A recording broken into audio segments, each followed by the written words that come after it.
Welcome, everybody. It's time once again for the next chapter with Charlie Hedges as he explores turning the page on his life and yours. Hey, Charlie. Hey, Paul. Good to be with you on this fine Wednesday afternoon. My special guest today is Terry Goldfarb, a network specialist who's going to show us, now check this out, she's going to show us how you will never have to look for a job again. Now, I'm deeply curious here.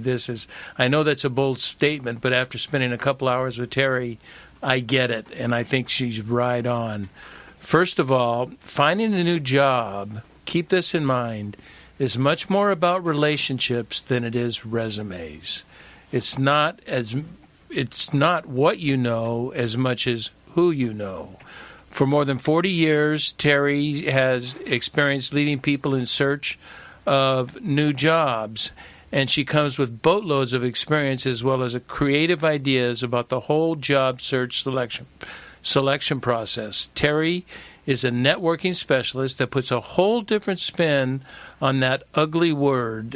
It's an ugly word to me, networking, and finding a job at any age. Her process works if you take the time to work it. It may not be easy, but it is virtually guaranteed, well, at least to the degree that you can guarantee anything.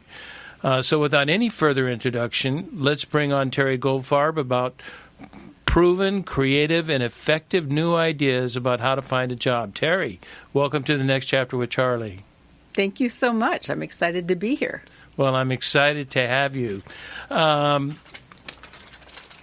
Perhaps, because I didn't give an in-depth introduction on you, perhaps you could rehearse just a bit of your background in the field of the job search and find process. Sure. Well, first of all, my career path has been such that, here we go. I just retired from 20 years at Resources Global Professionals. It's a global consulting firm. I was the Senior Director of Business Development. Prior to that, I was at O'Shea Devine in executive search. Prior to that, Coopers & Lybrand for 8 years in a marketing role. And prior to that, I was at the Industrial League of Orange County, which is a local lobbyist organization on behalf of businesses in Orange County, as their membership director. So I've always been in a people-facing role and business development role. And every job I've ever gotten was as a result of someone I sat on a committee with or knew from some walk of life. I never was looking for those jobs. They've all been handed to me. Have you ever applied for a job? I mean, maybe in my early 20s a couple times. Yeah. That was about it. Yeah. And then after that, I want to get into that more deeply. But before I do, I understand that your childhood had a strong influence on your networking and people skills. Do you want to talk a moment about that for me? Yeah, I was blessed, for sure. My father worked for Walt Disney Productions. He worked for Buena Vista specifically, which is the film distribution arm of the Disney organization. He was the third person hired by Walt and worked for him for 35 years. And no kidding, the third person hired by Walt? Yeah, at Buena Vista.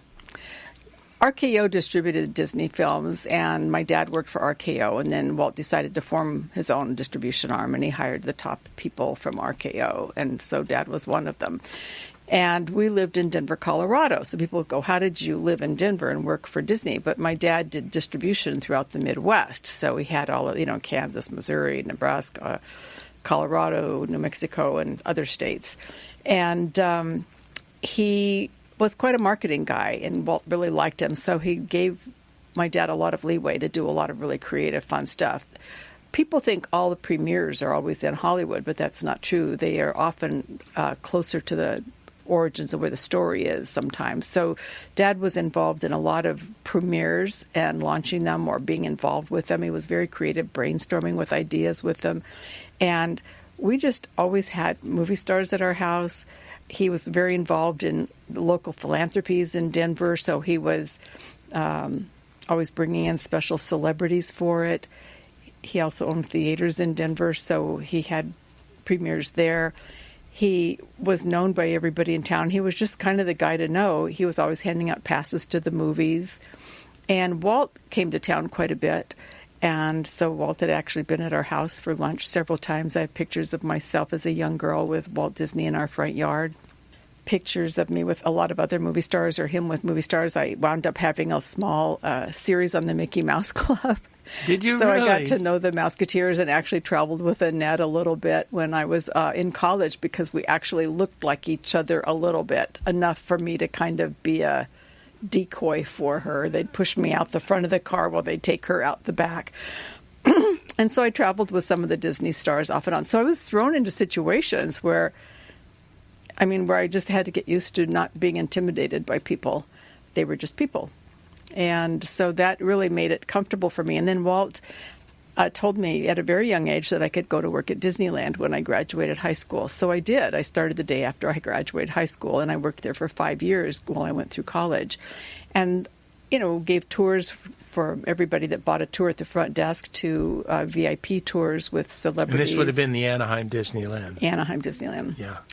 And so, once again, I learned a lot of people skills, speaking in front of people and not being intimidated by them, always being actually very interested in people, always curious about people, where are they from, how did they get there, what do they do for a living, and so forth. So that really launched me into my career of being comfortable with people and talking to people and being, friendly. Don't you think that's one of the primary requirements of being a good conversationalist and someone that can get along with people is curiosity? Yes. I'm just curious. Tell me about yourself. Tell me about this. Tell me about that.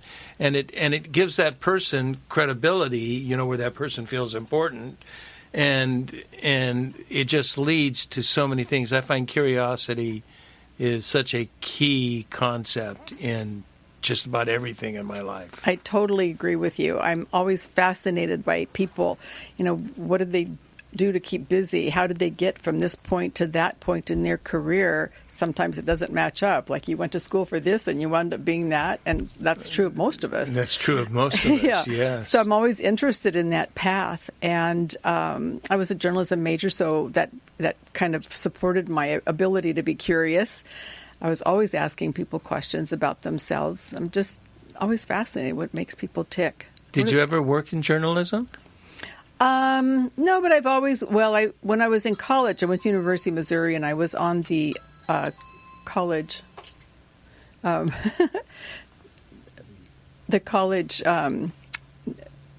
University of Missouri, we published the city newspaper. So I was on the staff at the city newspaper. So yeah, that was back in the 60s during all the crazy times. So I had a lot of really great stories. We went to school at the same time in the 60s, and that was there are great stories in the 60s. Yes. But then my writing skills always, have served me well in my career.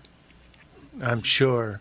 Now, you know what's going to be the heart of our conversation today, and that is your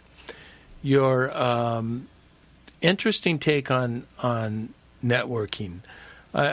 After I talk to you, I am really not a proponent, an advocate of networking meetings. I'm an introvert.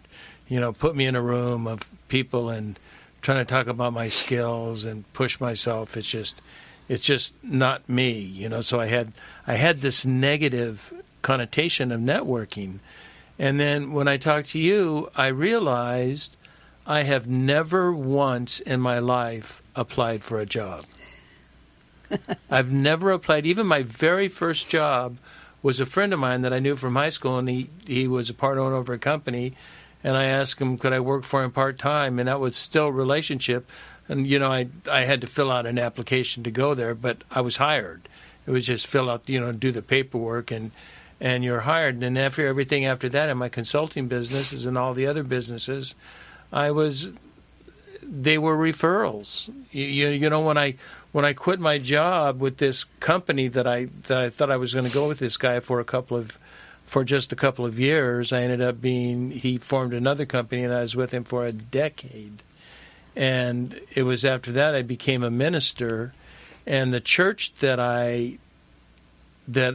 supported me through seminary, they told me I had a job when I came back. So that was, if I finished seminary, if I wanted a job with them, it was open, and that's just the way jobs have come. Now networking, that word for most of us is distasteful. Yes, I was going to say it feels like a negative undertaking, but I think distasteful is better. So many of us,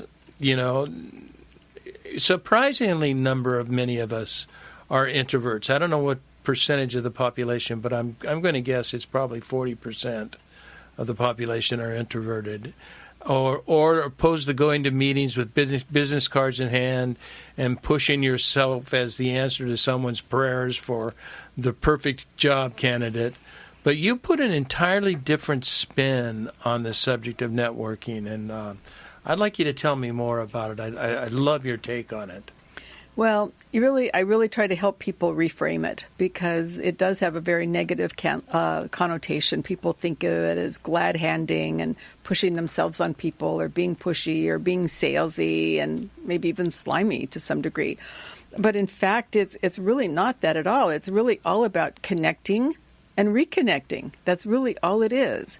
So if you really look at the definition in the dictionary about networking, it's a supportive system of sharing information and services among individuals and groups having a common interest. Or it's the process of developing and activating your relationships to increase your business and enhance your knowledge. It's not about being pushy. It's about sharing information and connecting with people that you already know with that information, or connecting with people you don't know, but you have a reason to connect with them. You want to share information with them, or you want information from them. You want to learn from them. It's all about connecting and reconnecting.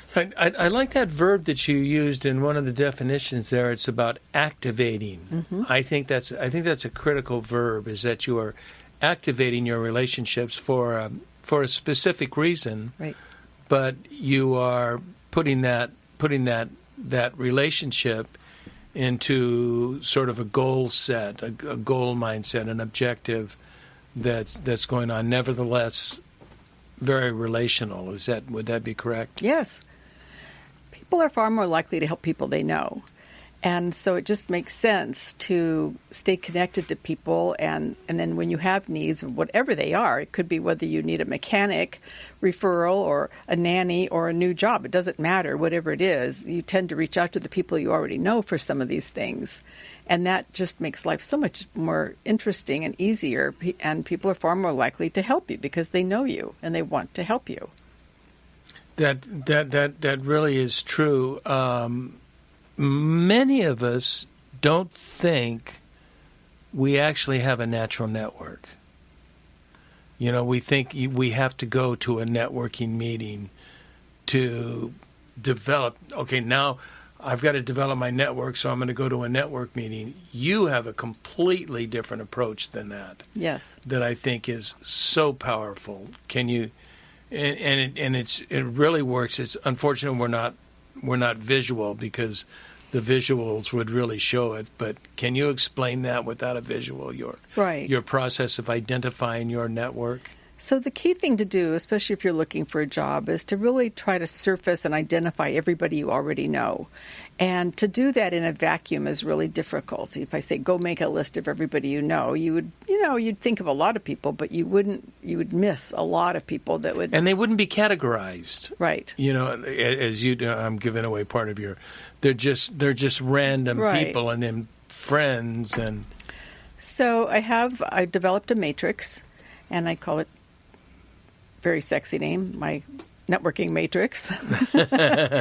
And I advise you to put your resume on one side of it and to put a tablet on the other side, and then look at your resume and look at the last job you were in. And we're going to call that ABC Company. And then look at every single bullet on your resume under every single job you've had and laser focus. So let's say that your first bullet on your resume said that you did due diligence for an acquisition at the company you worked at. You didn't do that isolated. You didn't do that in a vacuum. You had a team of people that worked with you on it. You hired probably an accounting firm and a law firm that helped you with that due diligence. You had a team of people that reported to you working on that due diligence. It was a process. So there's 10 people on your networking list right there. Right there. Then after that, you had to do the integration of that acquisition. You didn't do that in a vacuum. You probably had facilities people internally and externally, a real estate broker that helped you either acquire or get rid of properties and facilities with that acquisition. You had people that had to help you with the financial part of that, so maybe bankers that were involved, and again, attorneys and accounting firms that were involved. And you had peers in your organization, IT people that were involved integrating that acquisition. HR helped you integrate that acquisition. So none of this happened alone. These are all team processes and outside resources that were involved. All of these people are part of your network. These are people that have worked alongside of you. They know how smart you are. They know what your work ethic is. They like you. And they're very much a part of who are already in your network. And you do this with every bullet on your resume as far back as you can remember. And I know you think, well, that was 20, 30, 40 years ago. I don't care. These are people that if you sent them an email today saying, hey, I was just thinking about you and what a great time we had building that company or doing that job or working on that project, how are you doing today? They would be tickled to hear from you. Like, wow, look at this voice from my past. And when you're writing this list, my guess is it's rather indiscriminate. You're not saying, oh, this person can help me, so I'm going to put this. Just write everybody down, right, and then you make that determination later. Right. Do not prejudge. Absolutely do not prejudge. I don't care how young they were or how low level they were. It doesn't matter. First of all, they've all gotten older. They've all gotten more experience. They all have their own networks. They all know you. And again, far more likely to take your call, respond to your email, and somehow help you out. But the whole point is you're not doing this list to reach out to them to ask them for a job. Right now, you're identifying who is already in your network, pure and simple. And then after you've gone through your job resume and all of your career, then you can look at who are your neighbors. Who did you live next door to on either side 10 years ago, 20 years ago, 30 years ago, growing up? Hi, this is the direct studio line for OC Talk Radio. Whoops. We're filled with interruptions today. That's okay. And so you look at your neighbors across the street and on either side. And those are people that are in your network, people that your kids grew up with or people that you've talked to as you're pruning your roses. And those are people.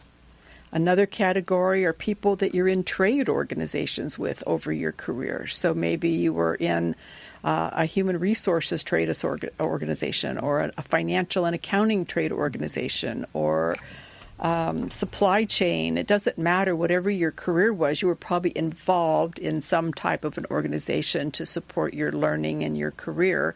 And these people, maybe you were on a committee, maybe you were on the board, maybe you just sat with the same group of people all the time at a luncheon. Doesn't matter. These are people that are in your network as well.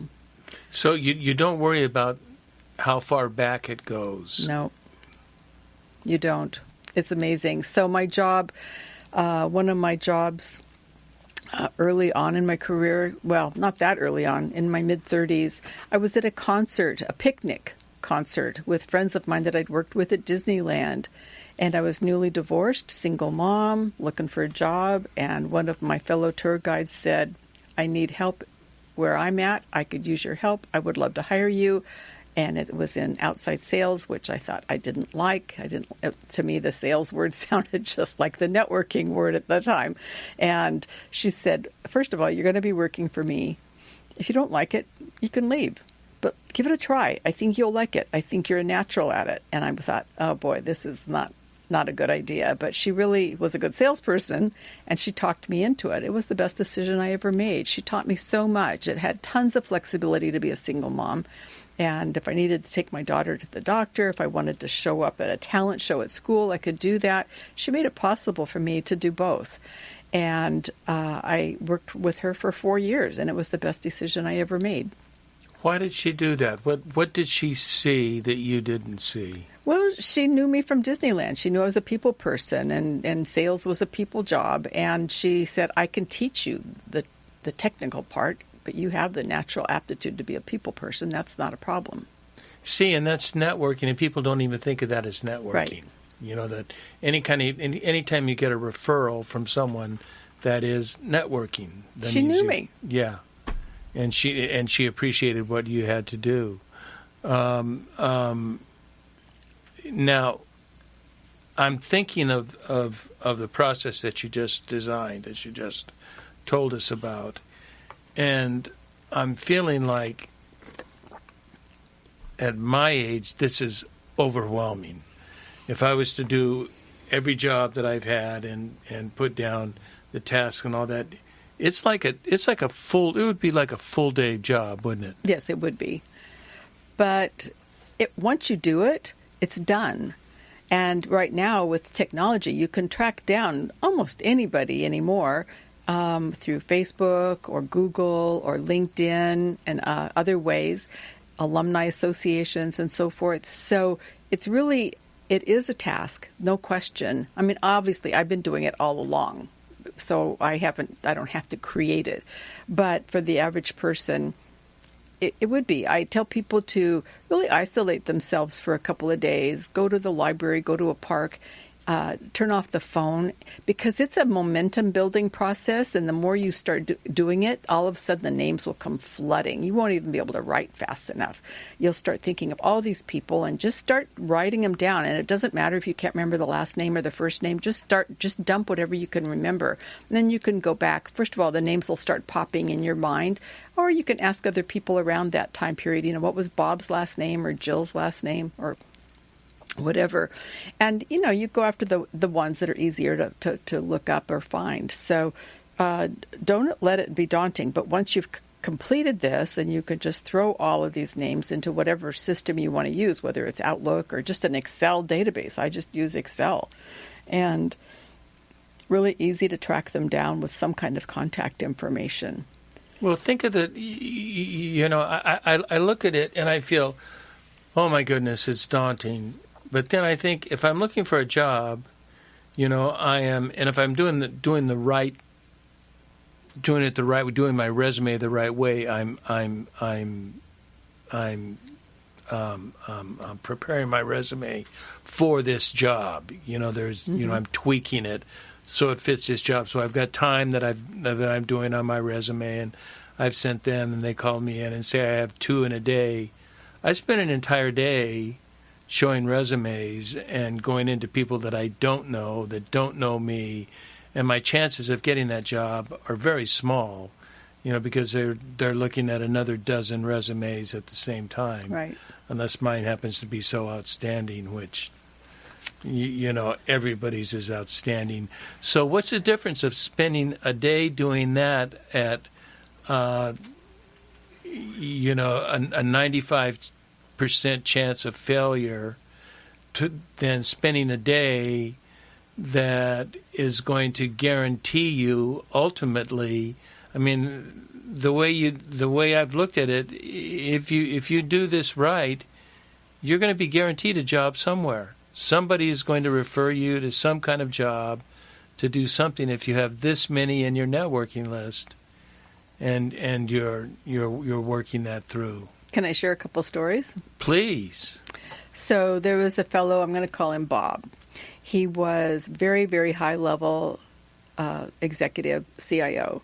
He was returned back to Orange County after being in another city for many years on an assignment, and was looking for his next opportunity. And he came to this program that I teach this process at, and he diligently did the task.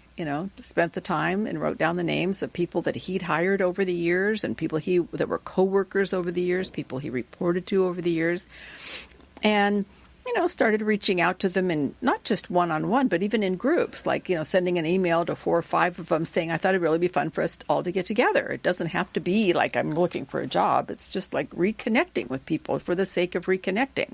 And in the process, he reached out to 3 or 4 people that were direct reports of his. And they were having coffee together, and one of them said, oh, by the way, tomorrow I'm going up to L.A. and I'm having lunch with William. And Bob said, oh, tell William hi. She's up in L.A. She tells William hi for Bob. William says, what's he up to these days? She said, he's actually looking for his next assignment. And he said, really? I'd love his contact information. After lunch, he went back and looked up Bob's LinkedIn profile to see what he'd been up to, reached out to him and said, I'd really like to meet with you and catch up. They had lunch, a very meaningful lunch, and 3 weeks later he had a job offer. And it was a very cool job, and he's been there 5 years now. And that's all because of somebody he'd, reached out to that he had been a very, lower level person, very junior to him, 20 years prior. 20 years prior. And all he had done was reached out to several of his team to just say, what are you guys up to? Let's get together for coffee. Another story for me, I was very happy in a job, and I had gotten a call many, many years ago from somebody I sat on a committee with to put on a triathlon. And she said, hey, my husband's being transferred to San Francisco. I'd love to turn in your resume with my resignation. I didn't even understand what her job was. And she said, that doesn't matter because I've worked alongside of you on this committee for the last 3 years, and you've got all the skills it takes, and I'll cross-train you, and you'll be fine. And I got that job. So it's just, it doesn't matter. These are people, and I hadn't seen her in a long time either, like, a couple of years, but she just reached out to me out of the blue.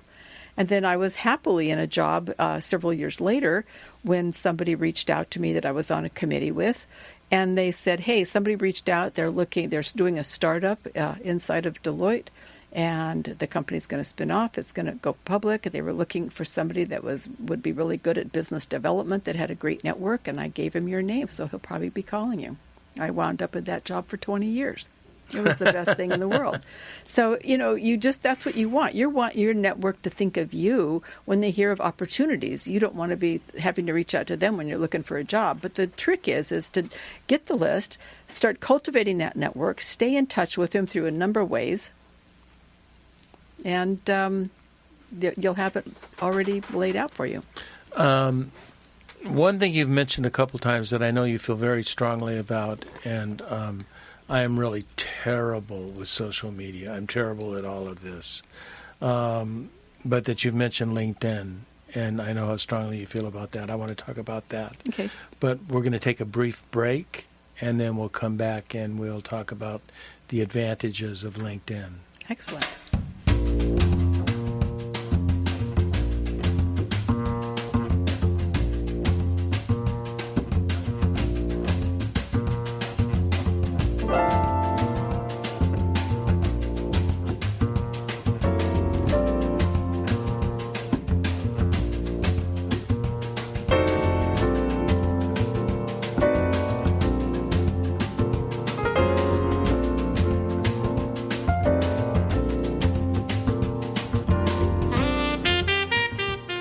Hi, you're listening to The Next Chapter with Charlie, and I'm Charlie Hedges. And today, my special guest is Terry Goldfarb, and we are talking about, I love the title, How to Never Look for a Job Again. And that the idea, as we said, relationships will trump resumes all day long. And we're talking about the I don't know if it's misunderstood, but misused word of networking and how powerful networking is. And Terry has given us just great ideas about how to create your own network list. And that I want to encourage people that it is it is a task, and it does take some time, but the time is almost going to guarantee you a job, and not just a job that pays the bills, but something you enjoy doing. Now, one of the things Terry refers to and has a couple of times is the social media app LinkedIn, and that LinkedIn, Terry feels, is very important in your networking process and your job finding process. Do you want to tell me about that, Terry?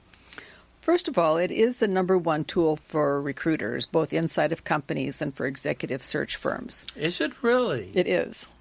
So it's really important to be found, to be on there. And your resume needs to be complete. It needs to match your resume. You can always update it and make changes on it, but it needs to be really filled out and complete so that it's all about keyword searches, and you need to have the right words on there and so forth. So you need to really build out your resume to make sure that it shows you in your best light. And there's a lot of people that will help you do that, that'll help you make sure that that you've done a good job. And is that something you have to keep up with and keep that current? Well, if you're still working, you're always adding new skills to your life. You're working on new projects, you're learning new tricks, you're learning new systems, so you should always be updating it. I mean, they always said you should always update your own resume every year, because you don't realize in 3 years you have to go back and write a new resume. You don't remember what all you've done 3 years ago, and you don't remember the new lessons you've learned, the new technologies you've learned. So it's important to always update your resume anyway. But now it's just done on LinkedIn. No kidding. And that I didn't realize search firms use LinkedIn so much. It's the number one tool. Is it really? And there's classes. You can learn how to use LinkedIn very efficiently. There's classes like at Saddleback Church has beginner, intermediate, and advanced classes, but there's other classes at the Saddleback Church has LinkedIn classes? Yes, other churches probably do too. I just know Saddleback does for sure. No kidding. And it's just something, and it's important to keep it updated as you go along. I'm thinking, I want to ask you about the networking that I was speaking harshly of. What do you think of network meetings and business cards in hand and that? Do you think they are helpful, that it's important for people to go to those? Okay, so let me say that if I go to an event where I don't know people and I don't necessarily know the organization, I don't feel any more comfortable than the average person. Nobody likes to walk into a room where they don't know anybody. I personally am a gregarious person, and I know how to break into that, so I have tips on how to do that. But what I suggest is find organizations that you are interested in, whether it's a disease, whether it's like the American Heart Association, or whether it's your kids' Girl Scout troops, or whether it's the Girl Scouts in general, or whether it's your trade organization like the Financial Executives International. Find organizations that you're already involved with, or that you're already interested in, or that pertain to the field of work that you do, or the passions that you have. Get involved with those groups. You don't have to go to all these new groups. Get involved with groups that already are interesting to you. Get on a committee. That's where you're going to form relationships. That's where you'll be of value. That's where you'll learn. That's where you'll grow. That's where you'll become known. That's all I've ever done. I've always been involved in different organizations, professionally and personally, my whole career. And every job has come out of that as a result. That's interesting. You know, a guy who has a podcast and a blog and a handful of books that I have a lot of respect for, a man named Tim Ferriss. He recommends, when people ask him about younger people, you know, how to find a job, but I think this fits for older people as well. He says, you want to find a job, you go in as to a place that you like, and you go in as a volunteer. Mm-hmm. And you just volunteer, and you just, excuse me, but you kick ass. You really do a great job, and they will get you to, they'll put you to another level, and they'll put you to another level, and maybe you know, or an intern, not a volunteer, but an intern. And maybe you get a couple bucks, maybe you don't. But he talks about how he was elevated to where he was responsible for South by Southwest, which is a big IT conference. And he was responsible for all the speakers. When the speakers came in, he got their hotels, made sure everything was lined up, and he got great relationships with these speakers. And before he knew it, he was hired by Southwest, and he had relationships with all of these major names in the industry because he treated them like gold, and it simply came from an internship. Yes. You would never think it would come from an internship, and it didn't take that long. He wasn't there 2 or 3 years. This was like a 6-month process, that he elevated so quickly, because you find interns and volunteers rarely are willing to work that hard. So if you have it in your mind you're going to work harder than everybody else, it's going to benefit you. Well, plus if you're actually interested in it, it's fun. I mean, it's not work, so it doesn't matter. You work hard because you're having fun and it's passion.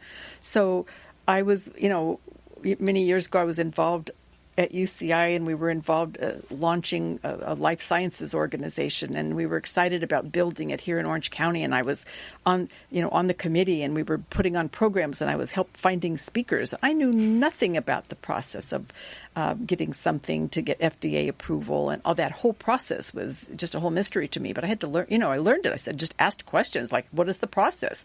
Who do people want to hear from? What do they want to hear about?"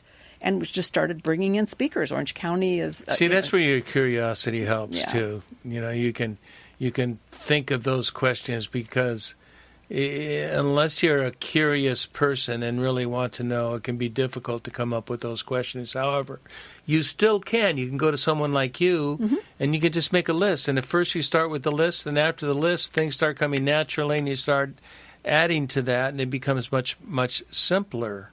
Well, then you find you don't even realize that you know people, because somebody will say, well, we'd love to find somebody that can talk on XYZ. And somebody in the room will say, I know somebody at XYZ.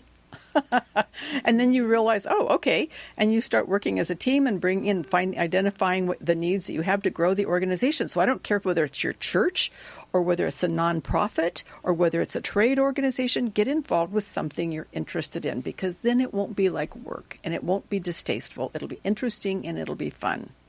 And work.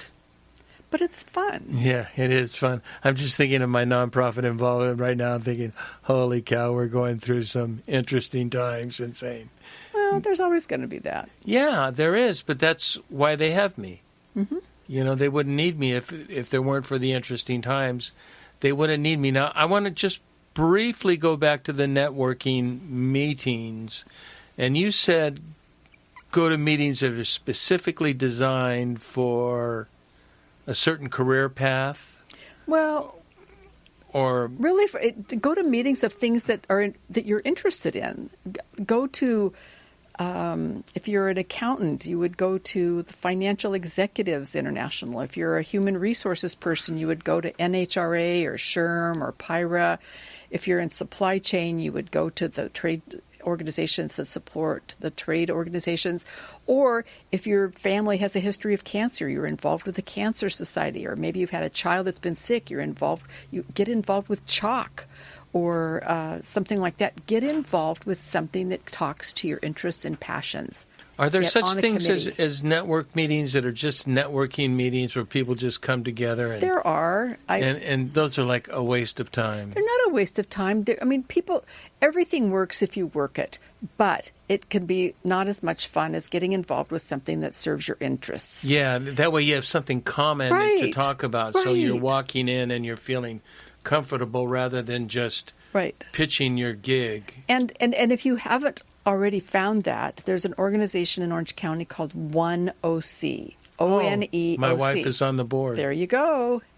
And they will match up people's interests with volunteer opportunities or committee opportunities or board opportunities. Take that down, ONEOC in Orange County, because they're really a great organization. Yeah. They're an umbrella. Matter of fact, I've got to have them on the show. Yes, you do. Because it really is a great place to find a place to get involved and use your talents, add value, and you'd be meeting people that are already at other companies, in other organizations that would get to know you and love you and wind up thinking of you when there's an opportunity. So, Terry, I'm going to go we have a few minutes left here. I'm going to go from what we used to call, because I used to be a minister, and we would call it going from preaching to meddling. And I'm going to go into meddling. And as we've talked about this subject, something very important has crossed my mind regarding the job searcher, the person who is looking for the networking. And that is, are you a referable person? Mm-hmm. And that's a big question, and this is critical. And I'm thinking of things like your performance, your attitude, your ability to work on a team, your creativity, your personality. You named a whole bunch of lists that came off. Basically, have you been the kind of employee that is easy for your referrals or contacts to refer to other people? And that is essential. And if you've not been that kind of person, if you've been, I know people that pride themselves on being a difficult worker. Well, don't think you're going to get a lot of great referrals if you pride yourself on being independent and difficult to work with. And it occurs to me that begins today. Even if you've been a different kind of person, it begins today to be that kind of, try to be a likable person. It's really not much, if you perform and you're likable, you're going to get referrals.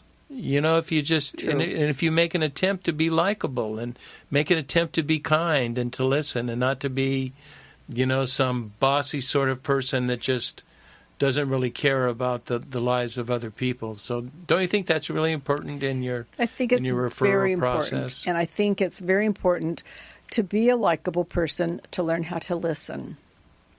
And God gave us 2 ears and 1 mouth for a reason. And the more you can listen to people and hear them, really hear them, and engage with them and look them in the eye and understand what they're saying and be compassionate or be interested or be curious, people are going to like you. We come back to that curiosity thing. I'm so big on curiosity. It does come back to that. But that you're interested and likable and curious about them, and that you're willing to listen and not always to talk. Is that you go in with a question, not necessarily how's your day been, but be more specific. If you know something about that person, how did this last opportunity go, and what did you do? My friend Terry Hershey, who comes on the show every 5 or 6 weeks. We just get along, and who knows what we're going to talk about. But I call him on subjects like, the quote that I read you from Neil Gaiman that says, at my age, which is 70, you don't need to grow. He says, you've already grown. You've already done it. You're there. Now, there's certain things that we grow in and that we always learn, and we're always improving. But this growth mindset of a 30-year-old is very different than a 70-year-old. I like that idea, but that's not the point. The point is, that was my phone call to Terry. Let's talk philosophy. It wasn't talking about, what are you doing today or what are you not doing today? So we spent 30 minutes talking philosophy, and that was great. And that, I think the more we, that's the curiosity and interesting, and the more we ask interesting questions like that, the more endearing we are to people. Mm-hmm. Now, I have one final question for you, because we have not addressed it, and yet I thought it was really important in our conversation last weekend, and that you mentioned alternative networking opportunities, and you mentioned gatherings of having people for dinner, having people for lunch, right. Just having people with no agenda whatsoever, just that, we know each other, we haven't gotten together for a while, let's get together and say hello, and it's continuing to build you're doing two things. You're being a relational person, and you're having fun with your friends, but at the same time, I hate to put it in business terms, you are building your network. Right. I mean, once you've identified all these people and you've made this huge list, what do you do with it? And I was explaining to Charlie that now's the time to just reach out to them in groups, like a bunch of people that you used to work with 10 years ago. Reach out to them and say, why don't you guys all come over for a barbecue one night? And you invite 15 of them and 7 of them come. That's great. And you've reconnected with 7 people that you haven't talked to in a long time. You can do the same thing by having pizza at BJ's. You can do the same thing by having a wine flight at Taps. You can do the same thing by going for a walk around the lake in Woodbridge with a bunch of people. You don't have to do anything with just one other person. You can do it with 3 or 4 or 5. And the value of doing it is you've brought other friends together, people that haven't seen each other necessarily in a while. And they're all excited to see one another, and they're reconnecting. Remember way back at the beginning of the program, I said, network is connecting and reconnecting. And when you're reconnecting with people, it actually releases endorphins, which is very healthy for you. And so you're actually engaging in a situation that's going to make you healthier and everybody healthier because it's a positive experience. That's great. Yeah, I think that's a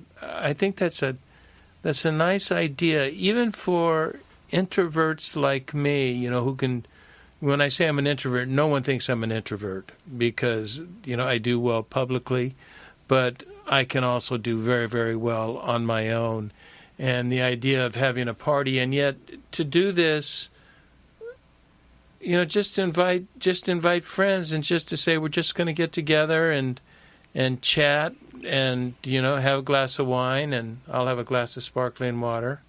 And just enjoy ourselves together as friends and Charlie, if you don't have to go to a networking group that's just doing networking for networking. If you just reached out to the people on the list that you made and do it in groups for the next year, you'd be doing a lot of networking and just do it for the rest of your life. Just get together with different friends at different periods.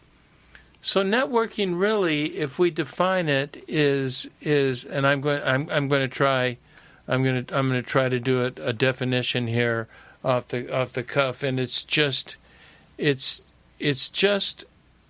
a gathering or connecting and reconnecting with friends over a long period of time, and you don't even go in with an agenda necessarily. Exactly. Is that you're just going in with how are you doing, what's going on, just checking in, and oh, by the way, I'm, if you're hearing of anything, I'm looking for a job. But you don't even have to lead. You don't have to ever say that. At some point, they're going to say, what are you up to? You don't ever have to say that. You get together with your friends. You be interested in them. How are they? How are the kids? What are they doing?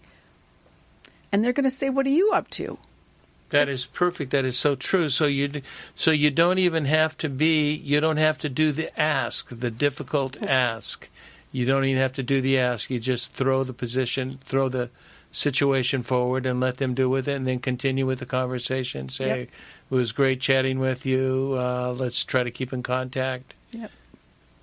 Terry, you're incredible. I love what you have, your whole process, and I want to thank you for spending time with me today. And for more information on your networking process, and you can send them sheets on how they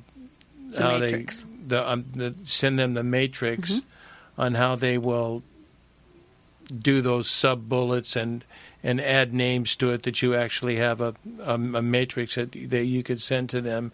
And I'll put this on the show notes, but it's T Goldfarb first 1st at gmail.com, and I'll put it in the show notes. So anybody wants that, I hope Perfect. They take advantage of it. And I also want to thank our listeners for tuning in to the Next Chapter with Charlie. And be sure to check us out at our website, thenextchapter.life. And until next, this is Charlie Hedges signing off. Bye for now.